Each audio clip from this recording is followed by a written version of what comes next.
नमस्कार। आज टिके बकवास एपिसोड 5 रे आपन को वेलकम। आज टॉपिक होची पिठा। ओडिया है कि जदि पिठा न खाइथिबे ताहले आ कोन कहजबो कहले केते प्रकार पिठा आपन जानचंती।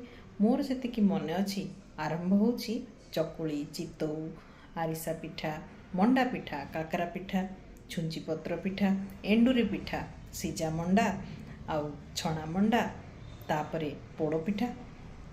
आउ कौन अच्छी रहीगला कि बहुत प्रकार रे बहुत प्रांतर रे विभिन्न प्रकार पिठा हुए हेले एतिकी पिठा मो माँ को रेगुलाली करवा देखी से मुझे ही जानी। आपण मैंने जदि आउ किसी जानी ताहले आमको कहे पिठा खाई पेट ठंडा रहिया घरर गुरुवार ओषा हो किंबा आपणकर जेकोसी जन्मदिन हो ताहले पिठा छड़ा तो आम ओडिया हेबेनी। आमे पिठा खाइबू ही खाइबू।